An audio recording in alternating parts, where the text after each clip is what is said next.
దేవునికి స్తోత్రం. ప్రియమైన సహోదర సహోదరులకు శుభాభివందనములు. ఈరోజు దేని వాగ్దానము యోహాను సువార్త 2:6 ఆయన మీతో చెప్పినది చేయడనెను. చూడండి, ప్రభు అయిన యేసుక్రీస్తు వారి యొక్క తల్లి అయినటువంటి మరియా యేసుక్రీస్తు వారి యొక్క శిష్యులతో అంటూ ఉంది కదా, ఆయన మీతో చెప్పింది చేయండి అని.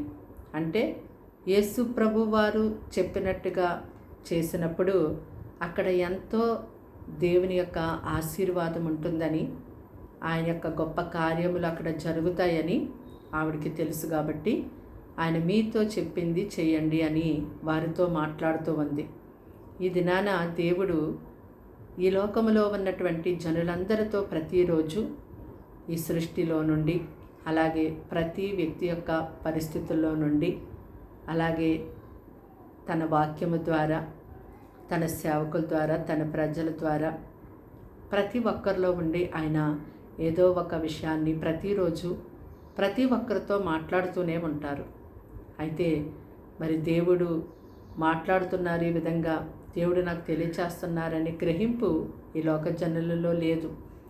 ఎందుకంటే ఈ లోక జనుల యొక్క మనోనేత్రములు మూయబడి ఉన్నాయి కాబట్టి దేవుని యొక్క విషయాల్ని గ్రహించలేరు. అయితే మరి దేవుడు తన ప్రజలైనటువంటి వారందరితో ఆయన సెలవిచ్చినటువంటి మాట ప్రకారం, వాక్య ప్రకారము తన ప్రజలు చేస్తున్నప్పుడు, జీవించినప్పుడు ఎంతో గొప్ప కార్యాలు దేవుడు జరిగిస్తారు. దేవుడు చెప్పినట్టు చేయకుండా, అంటే దేవుడు తన వాక్యం ద్వారా మనతో ఎన్నో విషయాలు మాట్లాడతారు. ఆ యొక్క విషయాలను పట్టించుకోకుండా వాటిని వదిలేసి నాకున్న జ్ఞానాన్ని బట్టి నేను ఈ విధంగా చేయొచ్చు అని ముందుకు వెళ్ళిపోయినప్పుడు అక్కడ ఎంతో నష్టము జరగవచ్చు. ఆ కార్యాలు ఆగిపోయేగా ఉంటాయి. అంతేకాదు, దేవుని యొక్క మాట వినకపోతే మనకి శ్రమ, ఆయన మాటకు లోబడని పిల్లలకు శ్రమ కలుగుతుందని దేవుడే సెలవిస్తున్నారు.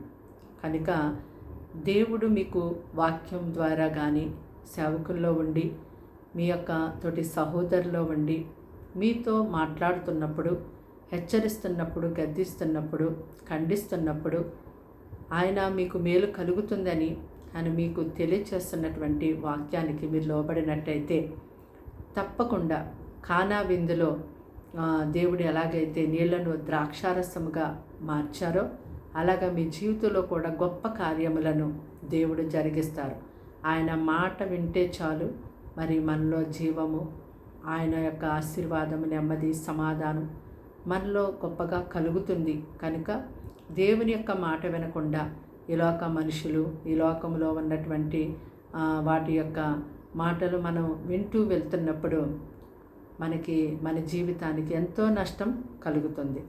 కానీ దేవుని యొక్క మాట ప్రకారము మనము వెళ్తున్నప్పుడు, ఆయన యొక్క మాటకు లోబడి ఆయన చెప్పింది చేసేవారుగా ఉన్నప్పుడు మనకు ఆరోగ్యము, సంతోషము, సమాధానం, ఆశీర్వాదం, అభివృద్ధి, మన జీవితంలో ఎంతో నెమ్మది కలిగి మనము జీవించగలుగుతాం. ప్రార్థన.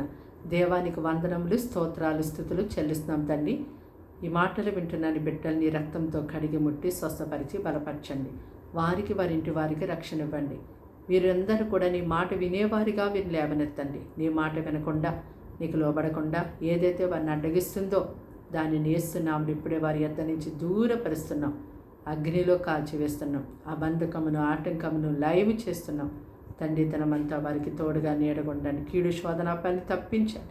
అని తట్టు తిరిగి ప్రార్థిస్తున్న ప్రతి ప్రార్థనకి జవాబు దాయిచ్చమని, పోషించి నడిపించి కాపాడమని యేసుక్రీస్తు నామములో ప్రార్థన సమర్పించి వేడుకున్నాం తండ్రి. ఆమేన్.